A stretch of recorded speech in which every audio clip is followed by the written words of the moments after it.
Rain pressed against the floor-to-ceiling windows of the Manhattan penthouse, turning the city lights into long, trembling streaks.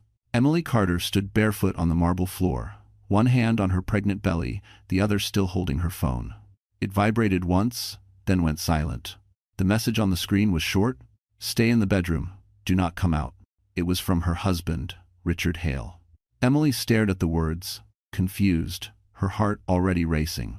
She could hear voices outside the bedroom door, a woman's laugh, low, familiar, too familiar. Glasses clinked. Music played softly, something jazzy and expensive, the kind Richard liked to put on when he wanted to impress someone. She took a step toward the door. Before she could reach the handle, the lock clicked from the outside. Emily froze. "Richard," she called, knocking once, then again, harder. "What's going on?" No answer.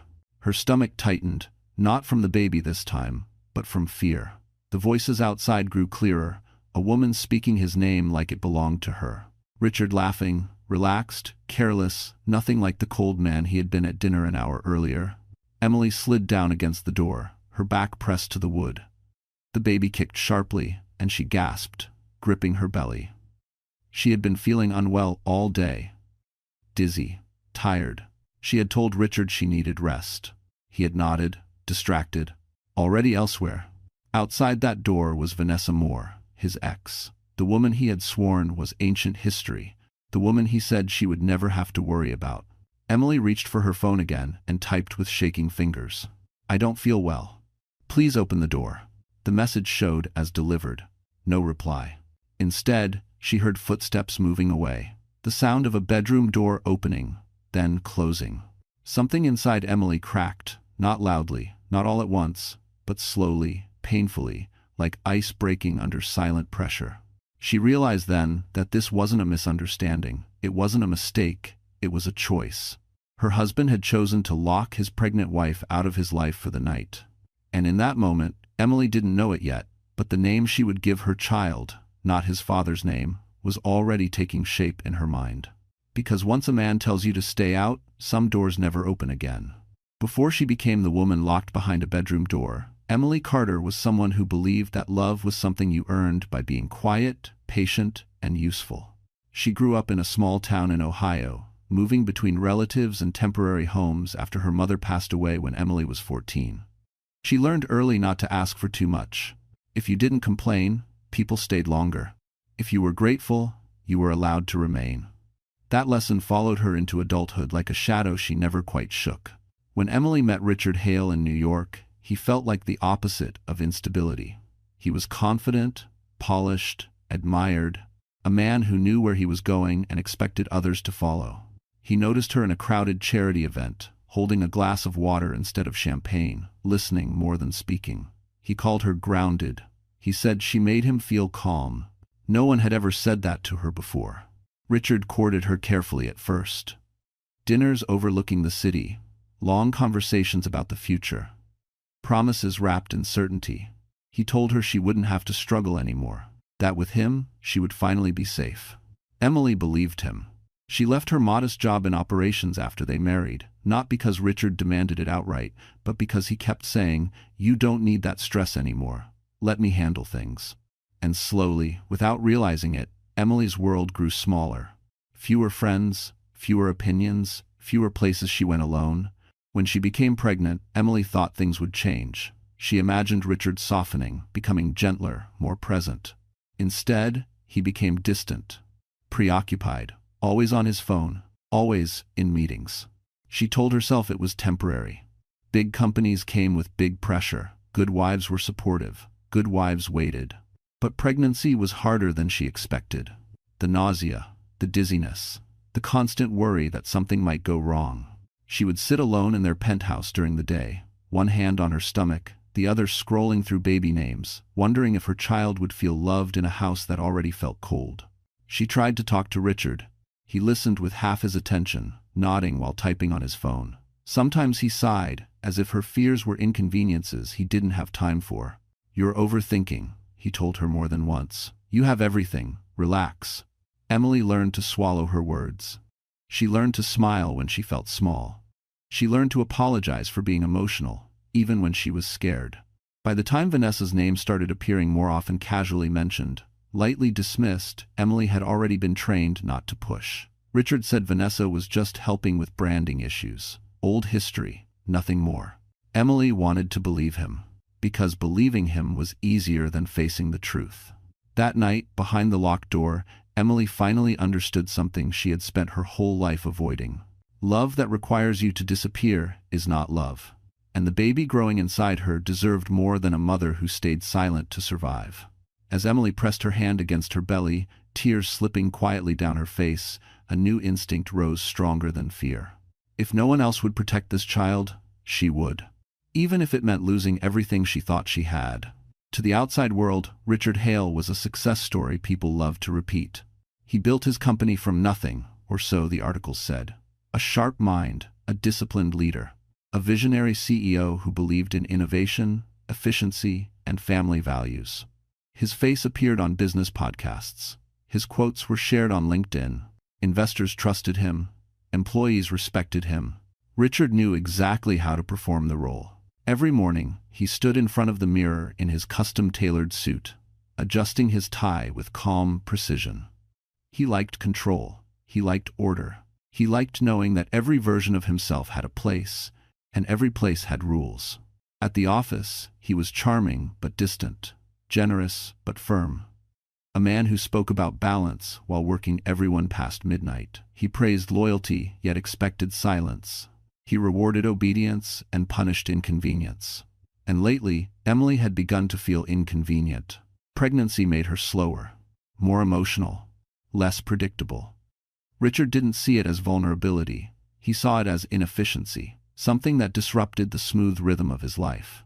He never said it directly, of course. Richard was careful with words. He preferred implication, a sigh when she asked for attention, a glance at his watch when she talked too long, a reminder that right now isn't a good time, if you want and all. In his mind, he was still a good husband. He paid the bills. He gave her a beautiful home. He never raised his voice. He told himself that was enough. Vanessa Moore understood him in a way Emily no longer did. Vanessa never asked for reassurance. She never cried. She never slowed him down with feelings. She spoke his language, timelines, optics, strategy. She laughed at his jokes and admired his ambition without questioning the cost. When Vanessa re-entered his life professionally, Richard told himself it was harmless, convenient, even. She knew the company. She knew him. She made things easier. That was the lie he repeated. What he didn't tell himself was how much he enjoyed being seen as powerful again. How Vanessa looked at him like he was still the center of everything. How, with her, he didn't have to explain or soften or pretend to care. The night he locked Emily out of the bedroom, Richard didn't feel like a villain. He felt justified. He told himself Emily was overreacting, that she would calm down, that one night didn't matter, that she should understand how important this meeting with Vanessa was. He framed it as necessity, not cruelty. "Stay out," he texted her, annoyed she even tried to interrupt. In his mind, that door wasn't a boundary, it was a solution. What Richard didn't realize was that power only works when the other person still believes in you. And belief, once broken, doesn't come back quietly. While he poured wine for Vanessa and spoke about future plans, he assumed Emily would still be there in the morning. Apologetic, grateful, ready to forget. Richard had always believed people stayed because they needed him. He never considered what would happen when someone finally realized they didn't. And as he laughed that night, confident and careless, the version of himself the world admired was already beginning to collapse. One choice, one locked door, one silent woman at a time. Vanessa Moore did not walk back into Richard Hale's life by accident. She had always known how to time things. Years ago, when Richard first left her to marry Emily, Vanessa told everyone she was fine. She smiled at industry events. She congratulated him publicly. She moved on, at least on the surface. But privately, she watched. She followed the company's rise, his interviews, his carefully curated image as a devoted husband and future father. Vanessa understood one thing better than most people. Men like Richard never truly let go of the past. They only store it, waiting for the right moment to reopen the door. When Richard reached out to her again, it wasn't framed as anything personal. He said the company needed help with branding during a sensitive transition. He said he trusted her judgment. He said it would be strictly professional. Vanessa agreed immediately. She showed up calm, elegant, and prepared. She didn't talk about feelings. She talked about optics, about public perception, about how pregnancy could be a complicated narrative during a company's growth phase. She said all the right things without ever sounding cruel. And slowly, she reminded Richard of who he used to be before Emily. Vanessa noticed everything Emily missed. The tension in Richard's shoulders, the way his patience wore thin when he talked about home, the irritation behind his polite tone when Emily called during meetings. Vanessa never judged, she just listened. She also knew how to position herself. She never criticized Emily directly. She never crossed obvious lines at first. She simply implied that Richard was carrying too much, that he was being misunderstood, that his life had become smaller when it should have been expanding. "You deserve peace," she once told him, her voice steady, her eyes soft. "Not guilt." That sentence stayed with him. By the time Vanessa started coming over to the penthouse, she already felt familiar there.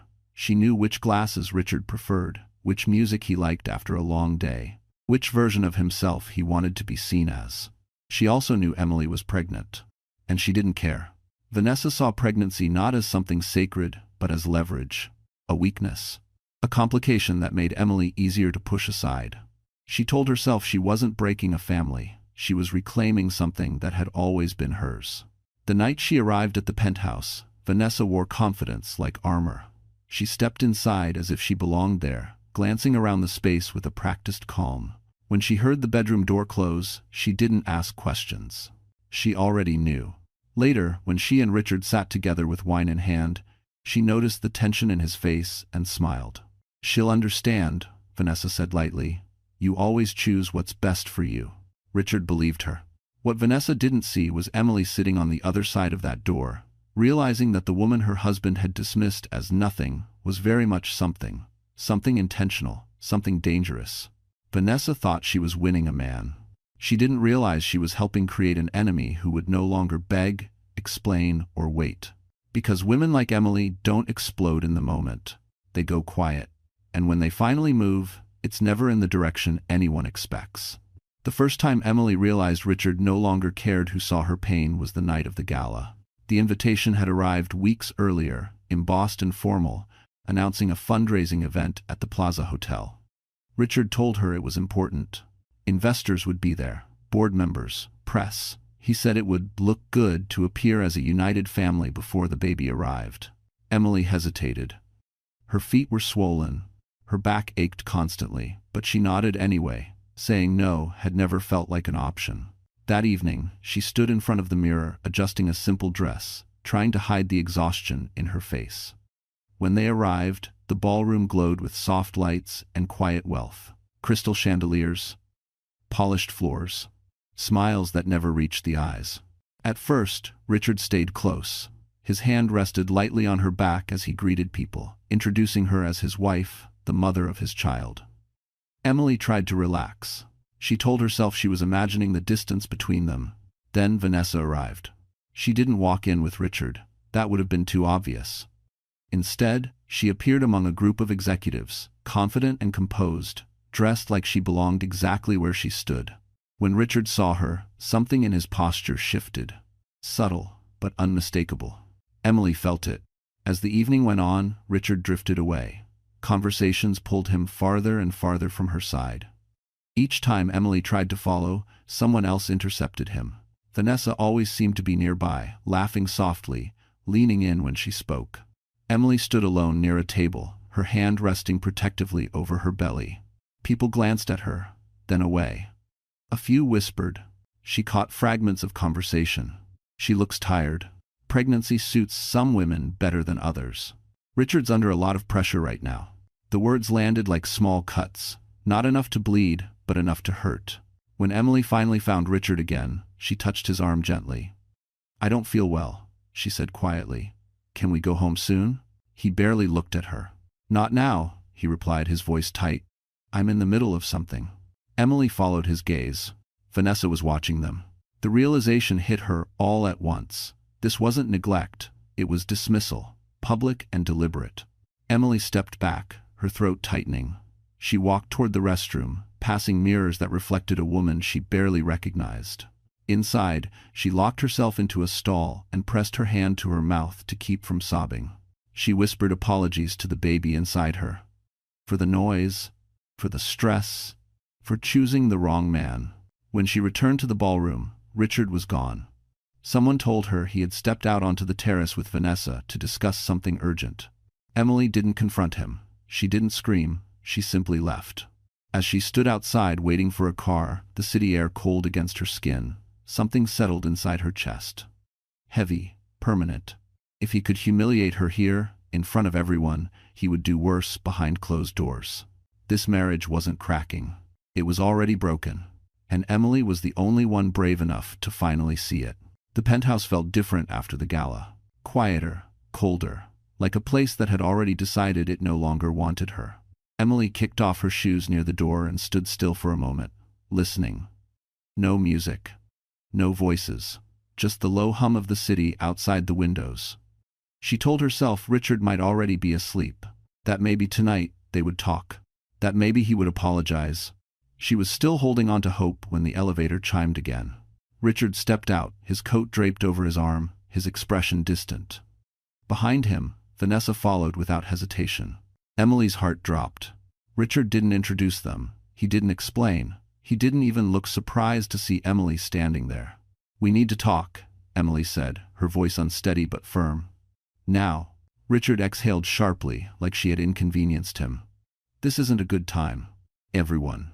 Vanessa glanced at Emily, her expression calm, almost sympathetic, almost. "I'll be quick," Emily insisted. "I don't feel well. The baby."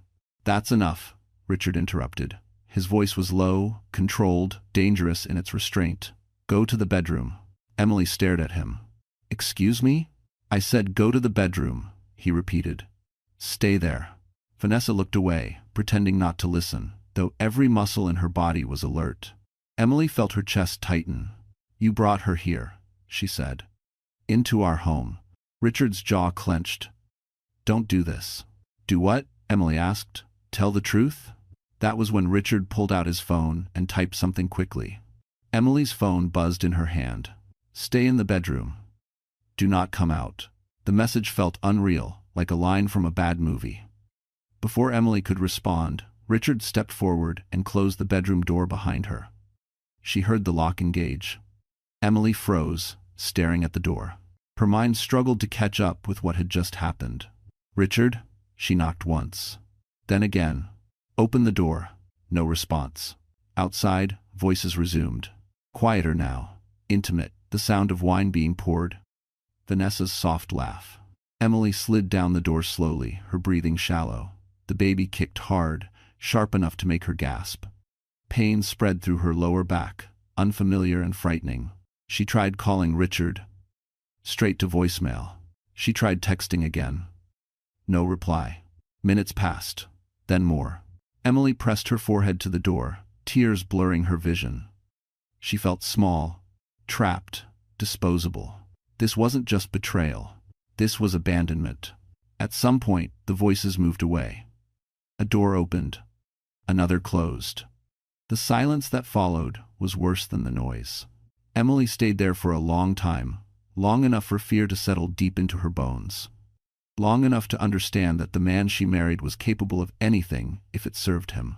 When she finally stood, her legs trembling, something inside her had changed. She packed a small bag quietly, just essentials, just enough to leave. Before walking out, she looked back at the bedroom door one last time. That door had separated her life into two parts. Before she knew who Richard really was, and after. Emily stepped into the elevator without looking back, her hand resting protectively on her belly. She didn't know where she was going. She only knew she was never coming back. The elevator ride down felt longer than it should have. Emily stood alone in the mirrored space, her reflection pale and unfamiliar. Her overnight bag sat at her feet, barely heavy enough to justify leaving everything else behind. Clothes, photos, a life she had tried to build. She held the railing with one hand, the other resting over her belly, breathing slowly as the numbers descended. She half expected Richard to stop her. the doors to open, his voice calling her name. An apology sharp with panic. None of that happened. When the elevator reached the lobby, the doors slid open to polished stone floors and quiet luxury. The late hour had thinned the crowd. Only one security guard sat at the desk, his posture straight, his eyes lifting when he saw her. It was Marcus Reed. He had worked nights in the building for years. Emily had spoken to him only a handful of times, small, polite conversations, nothing more. But when his eyes met hers, something shifted. "Ma'am," he said carefully, "are you all right?" Emily opened her mouth to answer, but nothing came out. Her throat tightened, and she shook her head instead. Marcus stood, already moving. "Do you need help?" She hesitated. Trust didn't come easily, but something in his tone, steady, respectful, made her nod. "I need a car," she said quietly, "and I can't go back upstairs." Marcus didn't ask why. He gestured toward a chair. "Please sit. I'll take care of it." As Emily lowered herself slowly, the reality of what she had done began to sink in. She had left without a plan, without money of her own, without knowing where she would sleep the next night. Fear crept in, sharp and cold. What if Richard came after her? What if he cut her off completely? What if she couldn't protect the baby on her own? Marcus returned with his phone in hand. "A car will be here in 5 minutes," he said. "Is there somewhere safe you're going?" Emily swallowed. "A friend's place. For now." It wasn't a lie, just unfinished. The silence stretched between them. Then Marcus spoke again, more gently. "I saw someone come up earlier tonight," he said. "A woman, with Mr. Hale." Emily closed her eyes. "I didn't think it was my place to say anything," Marcus continued. "But I want you to know, you're not imagining things." Her eyes burned. She nodded once, unable to speak. When the car arrived, Marcus walked her to the door himself. Before she got in, he stopped her. "Ma'am," he said, his voice low. "If you ever need a record of tonight times, footage, anything, I can tell you how to request it properly." Emily looked at him, surprised. "You shouldn't have to disappear quietly," Marcus added. For the first time that night, she felt something loosen inside her chest. "Thank you," she said, "for seeing me."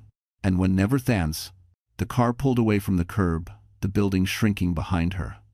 Emily watched the penthouse tower fade into the city lights. She didn't feel strong. She felt terrified. But beneath the fear was something new, something steady. She had walked away with nothing but her dignity and her child. And somehow, that felt like the beginning, not the end. The apartment in Queens was nothing like the penthouse Emily had left behind. It was small, barely big enough for a bed, a couch, and a narrow kitchen where the refrigerator hummed too loudly at night. The windows faced an alley instead of the skyline. Sirens replaced the soft hush of filtered air. But the door locked from the inside, and no one else had a key. That mattered more than space. Emily stayed with her friend Lena, a nurse she had met years earlier through volunteer work. Lena didn't ask many questions when Emily showed up with a bag and swollen eyes. She made soup. She handed Emily clean towels. She let her sleep. In the quiet of that first night, reality settled in. Emily had no income, no access to the joint accounts. Her health insurance was under Richard's company plan. Every practical detail she had once ignored now stood in front of her like a wall. The next morning, she sat at the small kitchen table, staring at her phone. No new messages from Richard, no missed calls.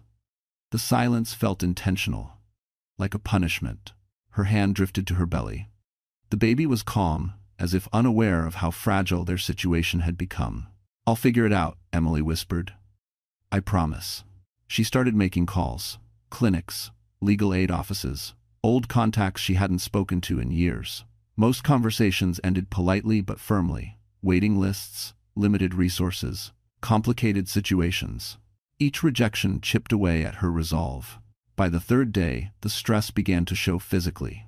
Dizziness, tightness in her chest, sharp aches she couldn't ignore.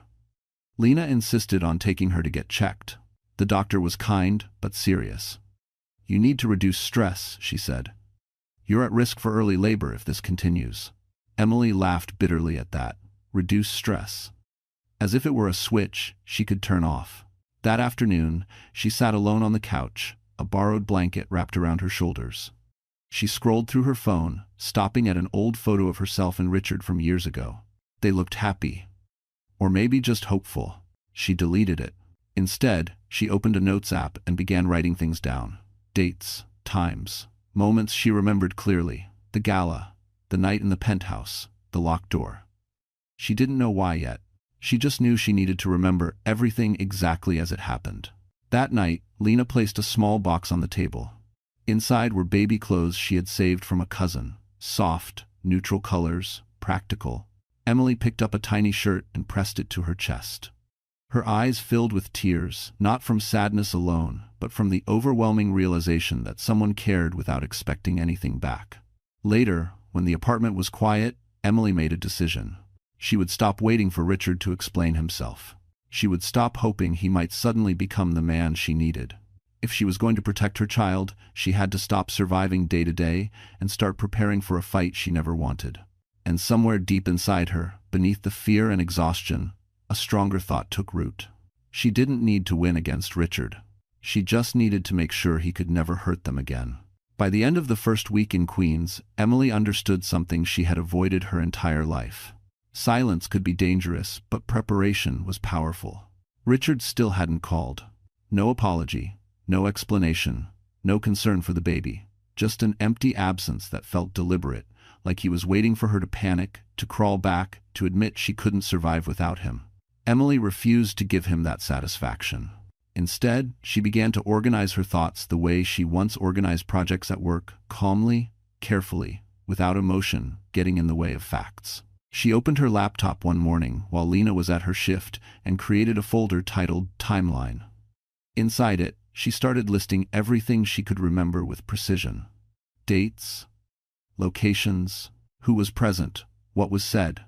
She didn't embellish. She didn't guess. She wrote only what she knew was true. The gala at the plaza, Richard leaving her alone, the terrace, Vanessa, the penthouse, the text message, the locked door. Seeing it laid out that way made her hands shake. Not because she doubted herself, but because the pattern was suddenly impossible to ignore.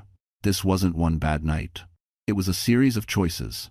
Emily reached out to a legal aid organization that helped women dealing with marital abandonment.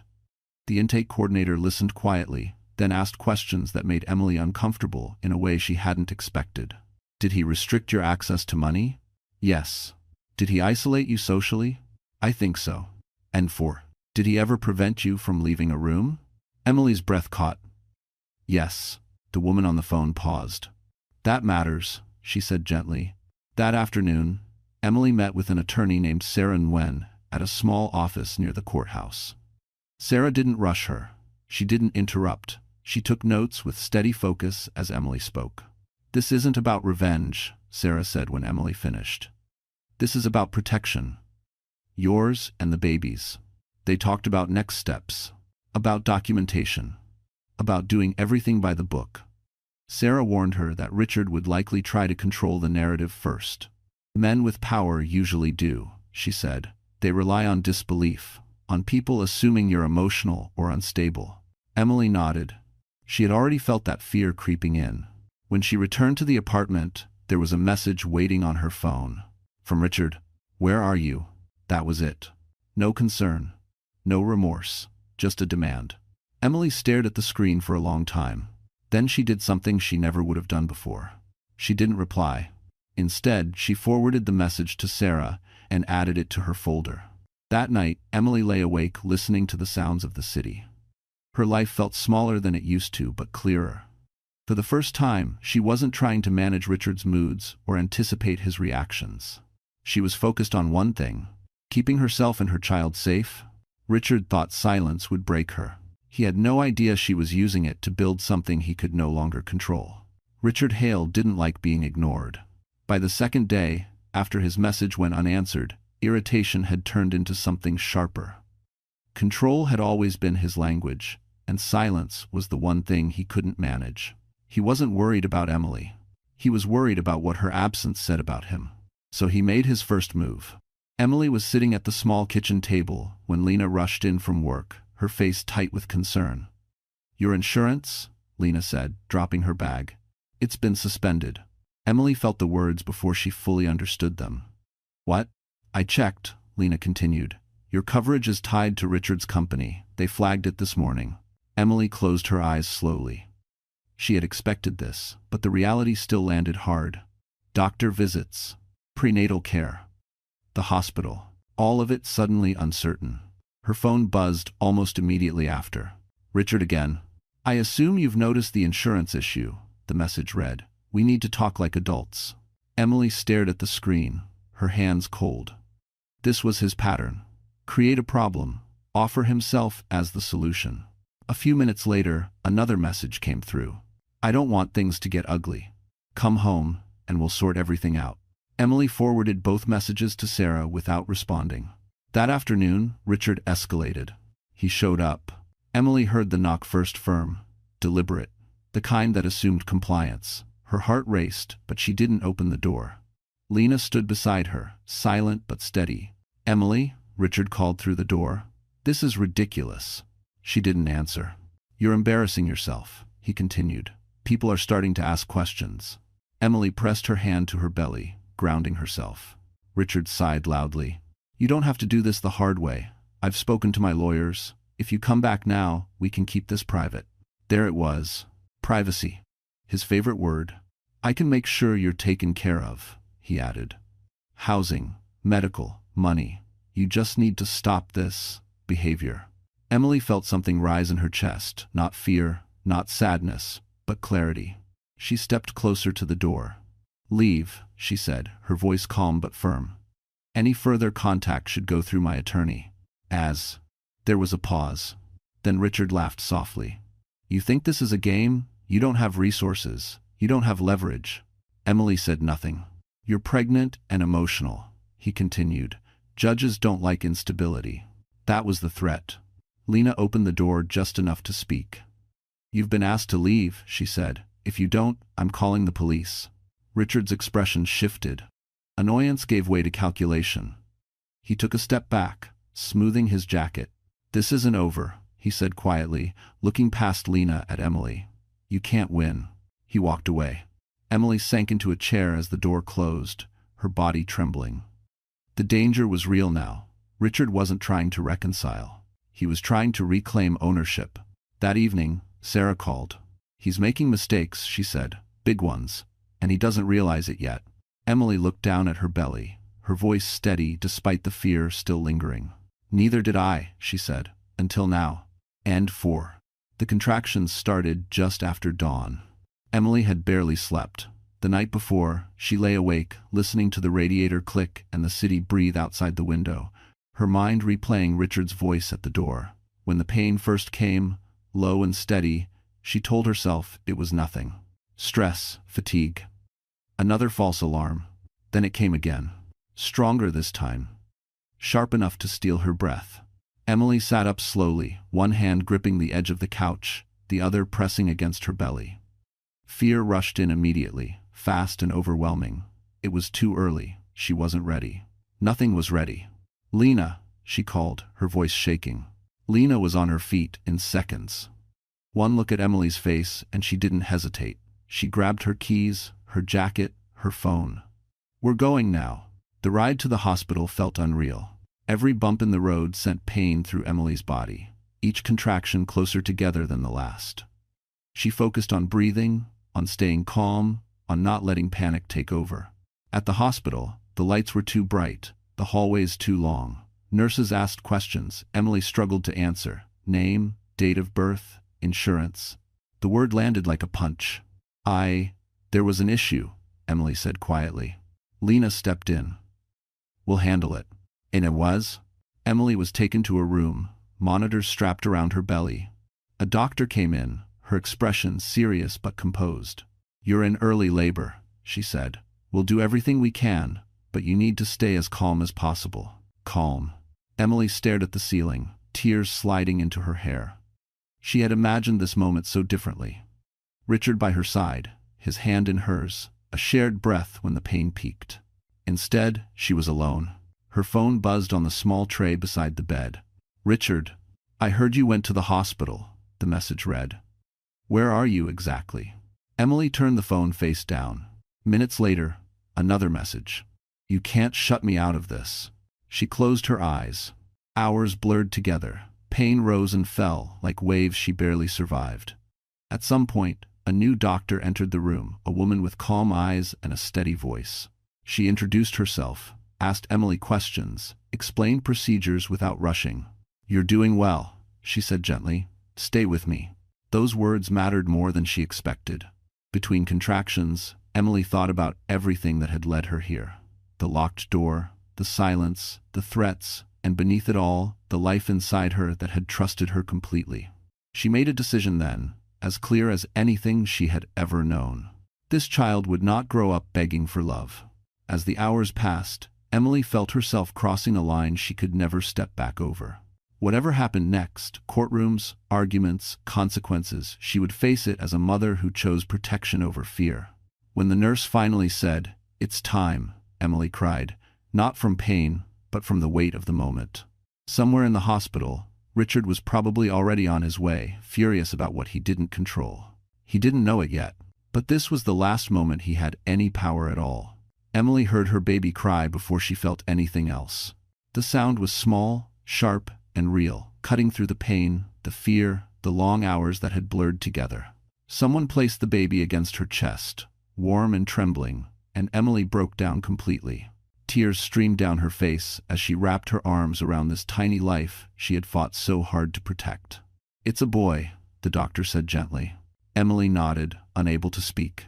She pressed her lips to her son's forehead and whispered promises she didn't know how she would keep yet, only that she would try with everything she had.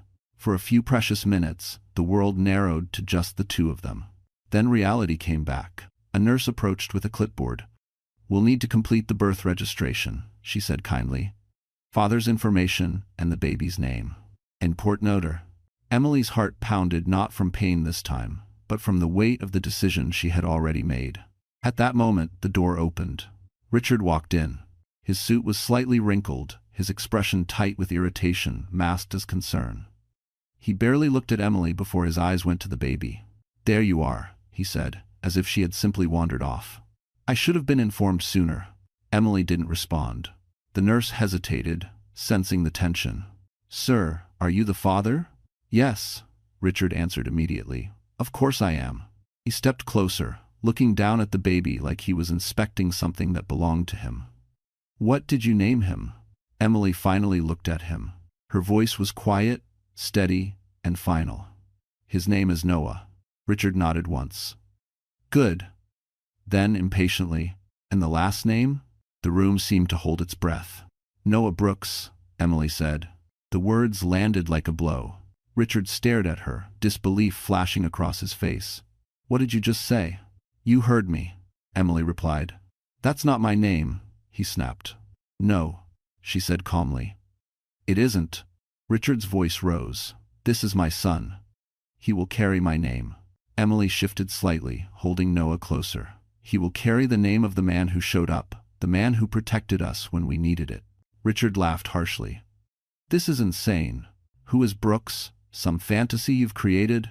Emily met his eyes without flinching. "He's the person who treated me like a human being when you treated me like an inconvenience." The nurse stepped in carefully. "Ma'am, are you sure about this? We can wait." "No," Emily said. "I'm sure." Richard turned red. "You don't get to do this," he said through clenched teeth. "You're emotional. You're confused." Emily shook her head. "I've never been clearer. Thanks for watching." Richard reached for the clipboard, but the nurse pulled it back. "Sir, please step away. Hospital policy." "This is my child," Richard shouted. "And this is my body," Emily replied, her voice still calm. "My birth, my decision." Security was called quietly. The room filled with tension, as Richard realized he was losing control, piece by piece. As he was escorted out, he looked back at Emily with fury and disbelief. "You'll regret this," he said. Emily didn't answer. She looked down at Noah Brooks, sleeping peacefully against her chest, and felt something she hadn't felt in a long time. Relief. Because for the first time, her child's name told the truth. Richard didn't wait long to strike back. By the next morning, Emily's phone was buzzing nonstop. Unknown numbers, missed calls, voicemails she didn't listen to. messages that shifted tone with each attempt: anger, disbelief, forced calm, then thinly veiled threats. You've crossed a line. This makes you look unstable. You're letting strangers influence you. Emily kept the phone face down on the bedside table and focused on Noah's breathing instead. Slow, steady, real. Every time fear tried to rise, she reminded herself of that sound. But Richard wasn't finished. By noon, the narrative had already started to move without her. A nurse mentioned casually that someone from the father's legal team had called, asking questions about visitation. Another staff member asked if Emily felt safe making decisions alone. The implication hung in the air, heavy and uncomfortable. Richard wasn't attacking her directly anymore. He was planting doubt. That afternoon, Sarah arrived at the hospital with a folder under her arm and a look that told Emily everything she needed to know. "He's telling people you're being manipulated," Sarah said quietly, "that you're emotionally compromised and acting out of spite." Emily laughed once, hollow. "Of course he is. He's also pushing for an emergency paternity filing," Sarah continued. "He wants to force the last name change before you're discharged." Emily's chest tightened. "Can he do that?" "Not easily," Sarah replied, "but he can make noise, enough to scare you." Emily looked down at Noah, her jaw setting. "It won't work." That evening, Vanessa made her move. Emily recognized the name immediately when it appeared on her screen. She almost didn't answer. Almost. "Emily," Vanessa said smoothly, as if they were old friends. "I'm so sorry, things have gotten so complicated." Emily said nothing. "I just wanted to say, this doesn't have to get ugly," Vanessa continued. "Richard is under enormous pressure. This situation, it's not good for anyone." "You mean it's not good for him?" Emily replied. Vanessa sighed softly. "You're tired, vulnerable. People might misunderstand your choices." Emily closed her eyes. "Are you threatening me?" "No," Vanessa said. "I'm advising you." "Then here's my advice," Emily said evenly. "Stop calling." Vanessa paused. "You're making a mistake." Emily ended the call. Minutes later, Sarah's phone lit up. Vanessa had contacted her too, offering a settlement, money, housing, a clean break, in exchange for one thing: change the name. Emily didn't hesitate. No. That night, Richard filed a motion claiming parental alienation and emotional instability. He requested a psychological evaluation, emergency custody review, everything designed to overwhelm and exhaust her. Classic pressure tactics. Emily read the documents with shaking hands, then passed them to Sarah. "Is this how it's going to be?" Emily asked quietly. Sarah nodded. "He's panicking." "Good," Emily said, "because I'm done being scared." She looked at her son, sleeping peacefully, despite the chaos gathering around them. Richard thought the name was an insult. Vanessa thought it was leverage.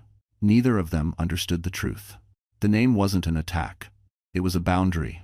And for the first time, Emily was ready to defend it no matter how loud they screamed. The hospital room was quiet except for the steady rhythm of Noah's breathing. Emily sat upright in bed, her back supported by pillows, watching the rise and fall of her son's tiny chest. Outside the window, the city moved on as if nothing had changed. Taxis passed. Lights flickered on and off. Life continued, unaware that something permanent had shifted inside that small room. Sarah sat in the chair beside the bed, reviewing documents. She paused and looked up. "Before this goes any further," she said gently, "the court will ask why you chose that name. Not emotionally, legally. They'll want context." Emily nodded. She had expected this question. She had been answering it in her head for years. "Brooks isn't random," Emily said quietly. "It's not a statement, it's a history." Sarah closed the folder. "Tell me." Emily took a slow breath. "When I was 19, I was living out of my car," she began. "I'd just aged out of foster care. No family, no safety net. I took whatever work I could find and tried not to think about the future." She looked down at Noah, her voice steady but soft. "Daniel Brooks was a legal volunteer at a community clinic. I went there because I'd been wrongfully evicted. I was scared and embarrassed. I expected to be dismissed." She shook her head slightly. "He didn't rush me. He didn't talk down to me. He listened." Emily swallowed. "He helped me get back on my feet, found me resources, checked in even after his job was done. Not because he had to, because he thought I mattered." Sarah listened without interrupting. When I met Richard years later, I thought love was supposed to feel powerful, Emily continued. Daniel showed me it was supposed to feel safe. I didn't understand the difference back then. She paused. But when Richard locked me out, when I realized my child and I didn't matter to him in the ways that counted, I knew whose name meant protection. Sarah nodded slowly. That's important. It's the truth, Emily said. I didn't choose the name to hurt Richard.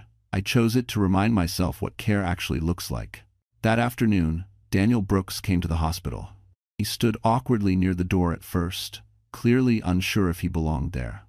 When Emily looked up and saw him, her eyes filled with tears. You didn't have to come, she said.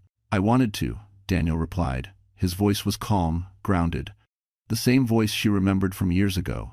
I heard you had the baby. Emily nodded. I did. She gestured to Noah. Daniel stepped closer, careful, respectful. He didn't reach out. He didn't assume. He's beautiful, he said quietly. Emily let out a breath she hadn't realized she was holding. I gave him your name. Daniel froze. What? He asked. Not because of romance, Emily said quickly. Because when everything fell apart, you were the example I trusted, of kindness, of safety. Daniel's eyes softened. Emily, that's an honor I don't take lightly. I know, she said. That's why I did it. As Daniel left later that evening, Emily felt something settle into place.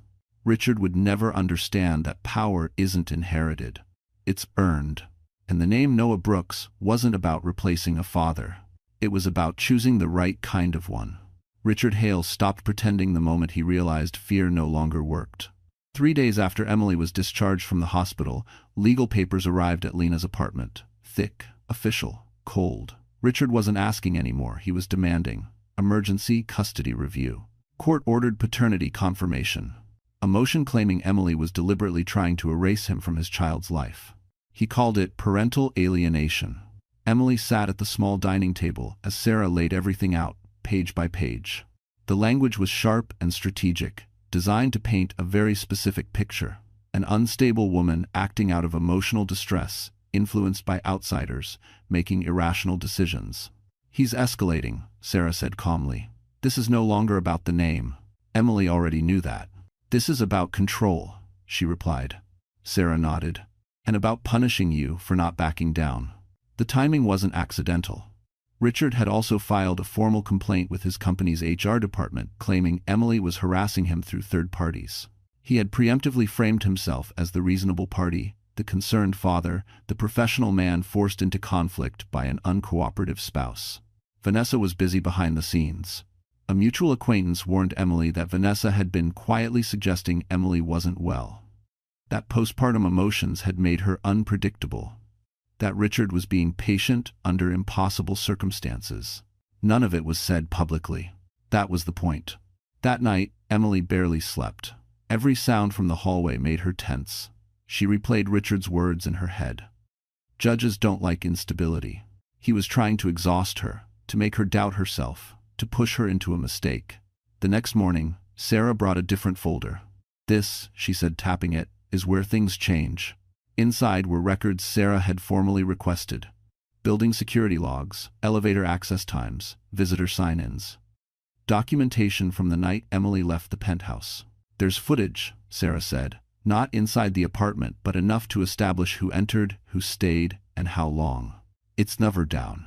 Emily's stomach tightened. Vanessa? Yes, Sarah replied.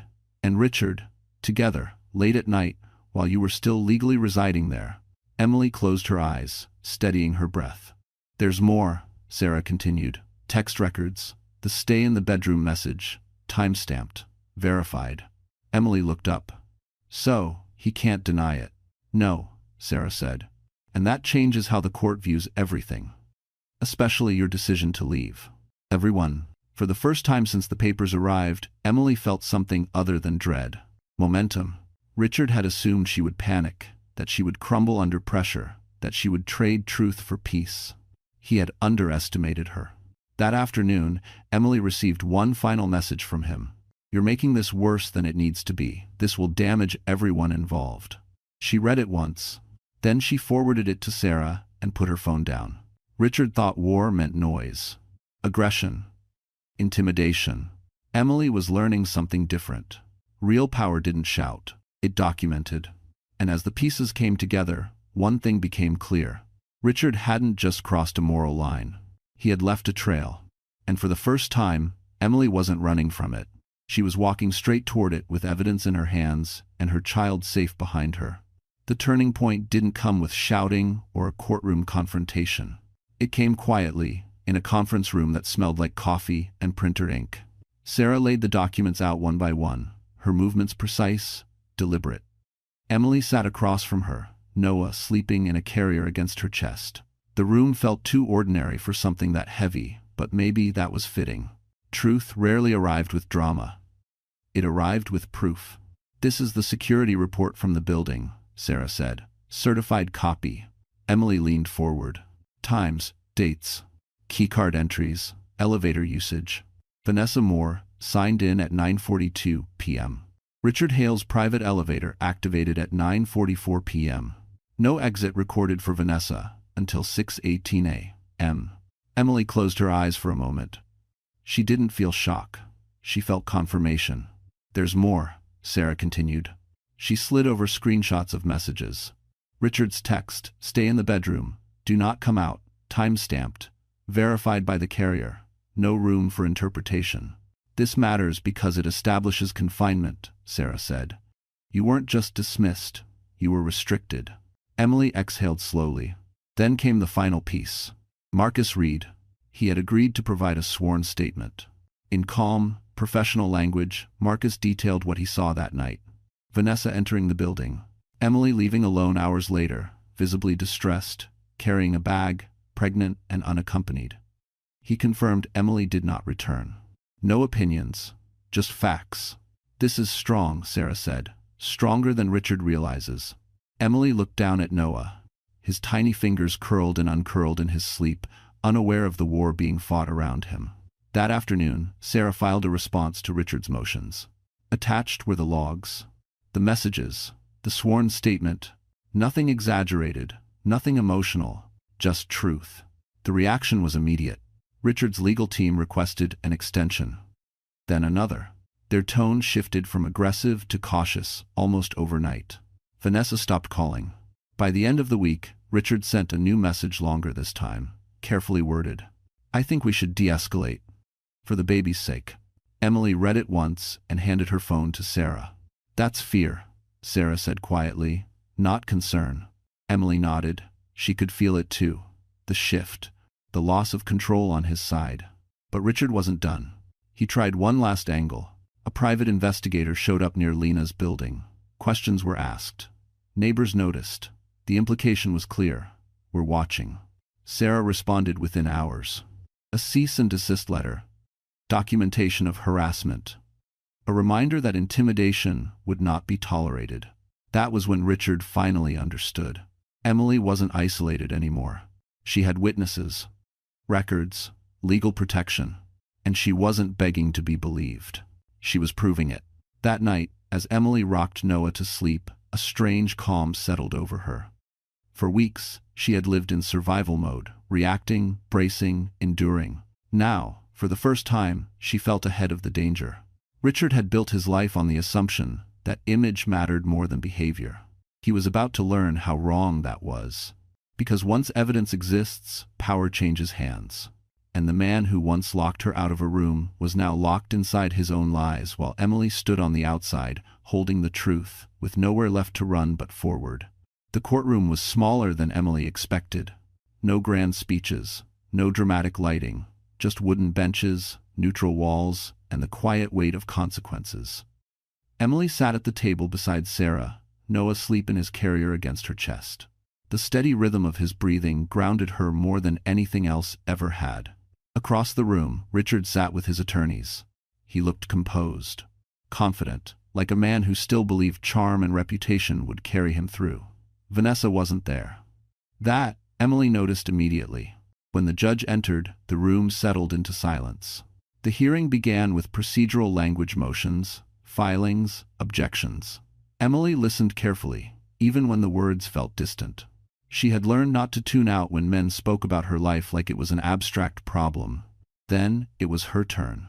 Sarah stood first, laying out the timeline calmly. She introduced the evidence without emotion. The security logs. The text message. Marcus Reed's sworn statement. Each item entered the record with a soft thud that echoed louder than any accusation. Richard's attorney objected twice. Both objections were overruled. Then the judge looked at Emily. "Mrs. Hale," she said evenly, "I'd like to hear from you." Emily stood slowly, careful not to wake Noah. Her legs felt unsteady, but her voice didn't. She didn't dramatize. She didn't embellish. She told the truth.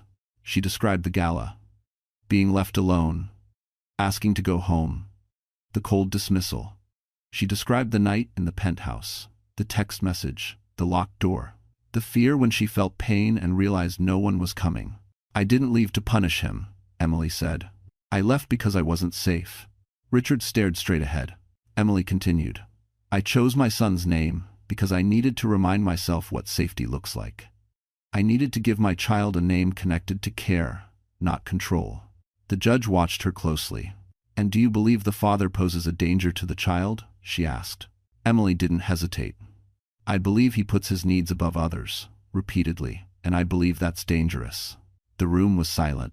When Richard's attorney cross-examined her, the questions were sharp but unfocused. They tried to paint her as emotional, overwhelmed, influenced by third parties. Emily answered calmly, clearly. She didn't argue. She didn't need to. When Richard was asked to speak, his tone was measured. He expressed concern, regret, frustration.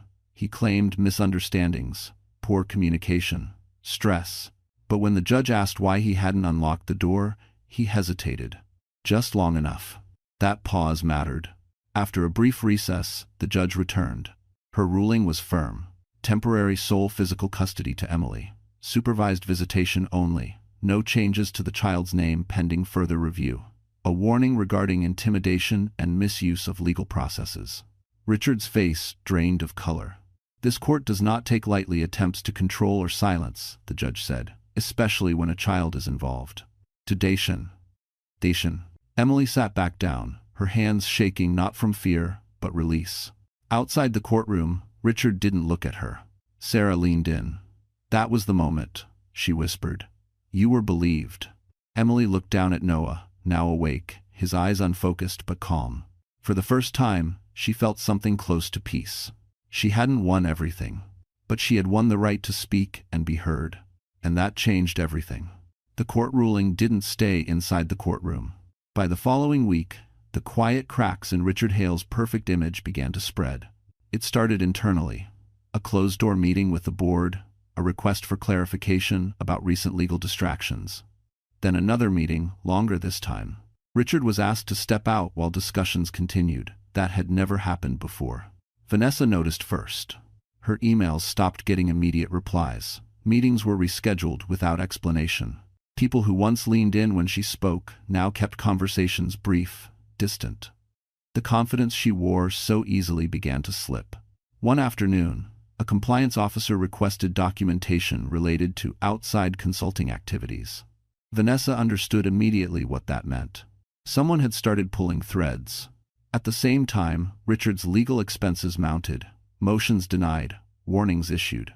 The judge's language control, intimidation, misuse, hadn't gone unnoticed by people who cared deeply about liability and public perception. Investors didn't like risk, and Richard had become one. When Vanessa confronted him, her voice was tight with panic. "You told me this would stay private." Richard rubbed his temples, his patience gone. "You said you knew how to manage optics." "I can't manage evidence," she snapped. "Or a judge. Thanks for watching." The alliance that once felt powerful now felt desperate. Then came the final blow. An internal audit flagged irregularities in Vanessa's consulting invoices, overlapping billing, undocumented expenses, services charged during hours she was physically logged into the penthouse building. It didn't look like a mistake. It looked like misuse of company funds. Vanessa was placed on immediate leave pending investigation. She called Emily that night. Emily almost didn't answer. Almost. "You think you've won," Vanessa said, her voice sharp but brittle. "But you've ruined lives." Emily listened calmly. "You made your choices." "This was supposed to be temporary," Vanessa insisted. "He promised." Emily interrupted softly. He promised himself, just like he always does. Silence followed. You used me, Vanessa said finally. Emily didn't respond. Because that wasn't her responsibility anymore. 2 weeks later, Richard was formally asked to step down as CEO, pending resolution of personal legal matters. The press release was polite, corporate, carefully worded. But everyone understood. Power doesn't disappear overnight. It erodes. Richard moved out of the penthouse quietly. No farewell, no announcement, just boxes loaded into a car at dawn. The building staff watched without comment. Marcus Reed saw it all. Emily didn't celebrate when she heard the news. She felt something better. Relief. Not because Richard suffered, but because he no longer had the reach he once did. Vanessa's name faded quickly from professional circles. Consultants don't survive long when trust evaporates. Emily returned to a routine that felt simple but real. Feedings, walks, paperwork, sleep when she could, healing where she needed to. One afternoon, Daniel Brooks stopped by with groceries and an easy smile. He didn't talk about court or consequences. He asked how she was feeling. He held Noah when her arms were tired. That kind of presence mattered. Richard had lost his title. Vanessa had lost her influence. But Emily had gained something neither of them ever understood. Freedom from fear. And in the quiet after the storm, as consequences settled where they belonged, Emily realized the truth of it all. Karma didn't arrive loudly. It arrived precisely. Life didn't suddenly become easy after Richard fell. It became honest. Emily learned that there was a difference. Weeks passed. Then months. The legal process slowed into something manageable. Scheduled visits, supervised handovers, paperwork that no longer felt like a threat. Richard complied because he had to. The man who once commanded rooms now followed instructions written in plain language. There were no more surprise motions, no late-night messages. His power had limits now, and everyone could see them. Emily moved into a modest apartment closer to the park. It wasn't large, but it was hers. Sunlight reached the living room every morning. Noah liked that spot best, lying on a blanket while Emily folded laundry or answered emails from the nonprofit she'd begun working with part-time. It wasn't glamorous work. It was real. Helping women navigate housing, benefits, and legal aid after leaving unsafe homes. Emily recognized the fear in their voices. The hesitation, the shame that didn't belong to them. She never told her full story. She didn't need to. "I understand," was enough. One afternoon, she received an official notice from the court. Final custody terms. Permanent recognition of the child's name. Clear boundaries. Clear consequences for violations. Emily sat quietly after reading it, Noah asleep against her shoulder. This was the end of something, and the beginning of something else. Richard requested one final meeting through attorneys, a mediated exchange to discuss logistics. Emily agreed, on one condition: Daniel would be present. Richard arrived thinner, older, the confidence gone, replaced by something cautious. He looked at Noah for a long moment, then away. "This didn't have to happen like this," he said finally. Emily didn't argue. "No," she replied calmly. "It happened because of choices.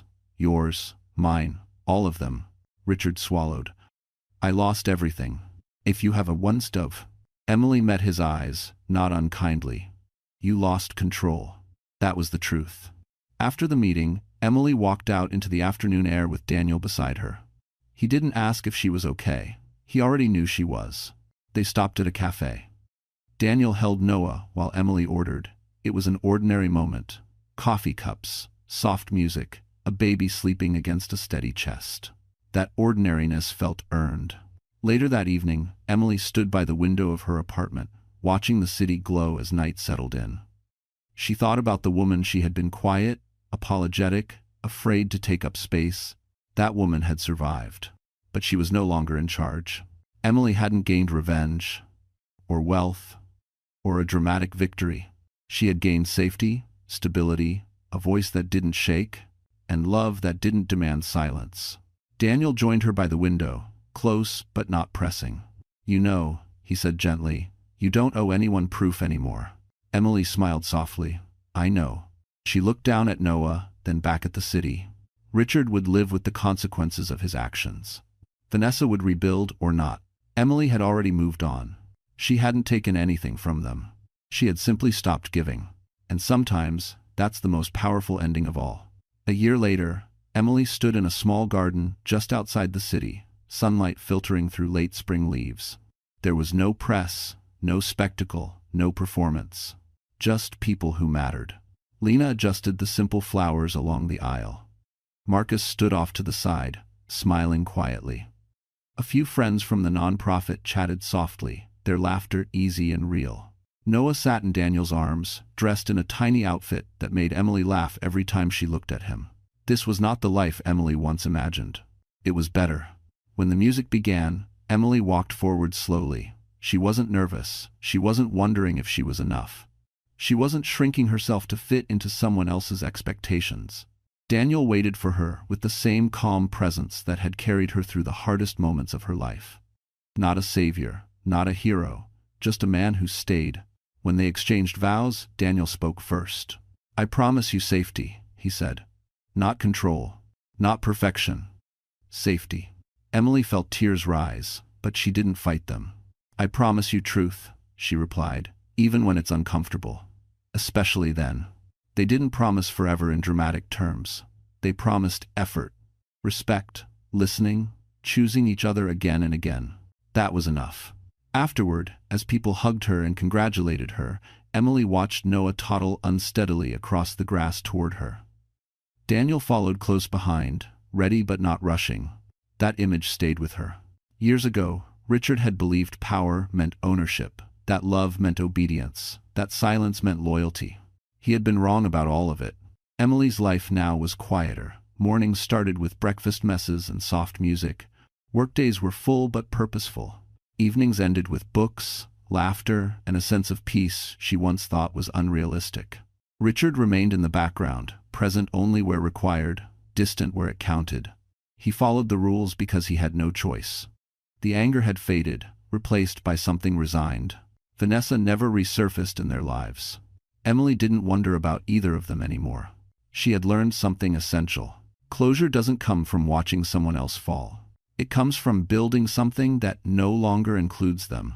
One night, long after the wedding guests had gone home, Emily sat on the couch with Daniel beside her, Noah asleep between them.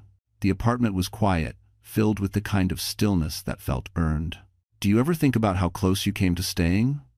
Daniel asked gently. Emily nodded. "Sometimes." "And?" he asked. She smiled, looking down at her son, then back at the man beside her. "I'm glad I left," she said, "because if I hadn't, I would have taught him the wrong lessons." Daniel kissed her forehead.